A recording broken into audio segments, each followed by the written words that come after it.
करके भारत के सरकार, भारतीय जनता पार्टी के सरकार लोकतंत्र को मजाक बना दिए थे, एक गेम बना दिए थे। जब चाहे जैसे चाहे करते रहे। कोविड का नियम सबको लागू था, लेकिन कोविड चलते समय सरकार बनाने में, अलग अलग राज्यों में तोड़ने में, सरकार लोगों को जान बचाने की जगह पर सरकार बनाने और बचाने सब में लगे हुए थे। और वाहवाही ले रहे थे कि हमने इतने राज्यों में सरकार बनाया। संकल्प लिया था कि हम कांग्रेस मुक्त भारत बनाएंगे। और इस होड़ में एक गेम प्लान की तरह लग गए। जो आज आजादी को या तिरंगा को सम्मान करने वाली बात बोलते हैं, वो आजादी का संघर्ष का मूल्य को ही समझे नहीं। समझे होते तो कांग्रेस को भी समझे होते। डेमोक्रेसी में हमारी बुराई को या गलत काम को उजागर करने का अधिकार हर विपक्ष का है। उसको नहीं करके आप फिजिकल अस्तित्व मिटाने में अपना सारा ताकत और सारा सरकार के संस्थान को कमजोर कर दिया। लेकिन ऐसे में बिहार एक संदेश दिया देश को, लोकतंत्र को बचाने के लिए। ऐसे समय में बिहार में socialist democratic centrist forces, left forces, एक बहुत बड़ा व्यापक विचार का समूह, जो फासिस्टवादी ताकत, जो कम्युनल फोर्सेस जो ताकत है, उसके विपरीत सारे फोर्सेस बिहार में एक हो गए और लोकतंत्र के सम्मान में, डेमोक्रेसी के सम्मान में, संविधान के सुरक्षा के सम्मान में, व्यक्ति, समूह, संस्थान, संगठनों की, दलों की आजादी के उद्देश्य में एक दिशा निर्देश दिए।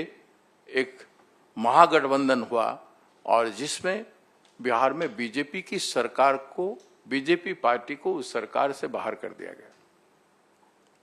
इससे बड़ा सीख, इससे बड़ा लेसन भारतीय जनता पार्टी के लिए और दूसरा कुछ नहीं हो सकता है। ये देश एक आजाद मुल्क है और विश्व में आजादी की लड़ाई विदित है। लाखों जनों का कुर्बानी और मेहनत से, कांग्रेस जनों का मेहनत से ये देश बना है। और इस विषम संकटमय परिस्थिति में देश का, जहां आर्थिक, सामाजिक और कई पहलुओं पर केवल एक ही है कि पैसा बनाने का होड़ में आपने जीडीपी को जिस लेवल पे ले गए हैं, मैं उसको जिक्र नहीं करूंगा।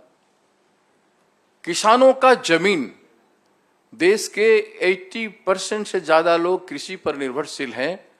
3 काला कानून लाया, साल 1.5 साल लोग आंदोलन किए, लाखों लोग, उसका मजाक उड़ा के फिर आपने फिर से उसको लागू करने का प्रयास कर रहे हैं।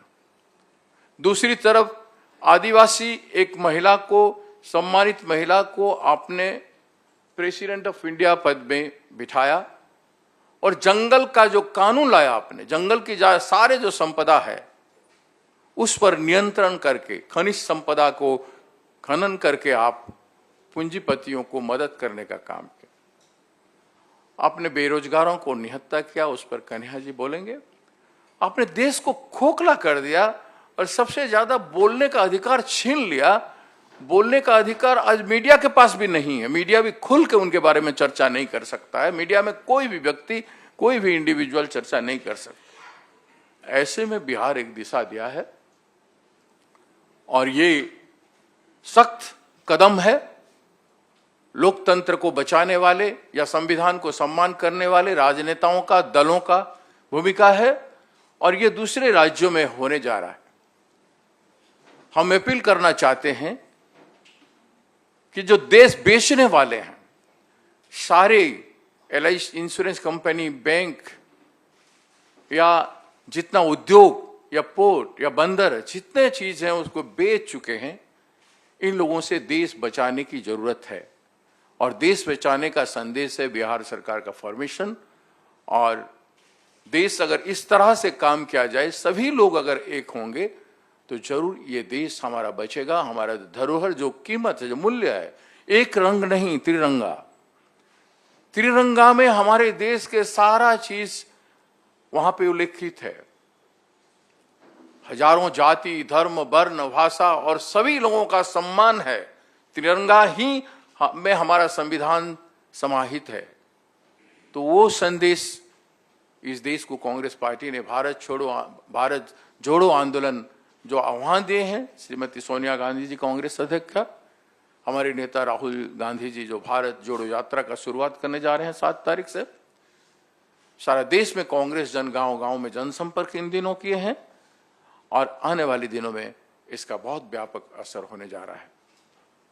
मैं आप सभी लोगों को इस बात को कांग्रेस पार्टी की ओर से जानकारी देना मेरा कर्तव्य था और हम कांग्रेस पार्टी की ओर से, अखिल भारतीय कांग्रेस पार्टी की ओर से श्रीमती सोनिया गांधी जी, श्री राहुल गांधी जी की ओर से इस सरकार का, नई सरकार जो बना है, उस राजनीतिक प्रक्रिया का और सरकार का हम अभिनंदन करते हैं।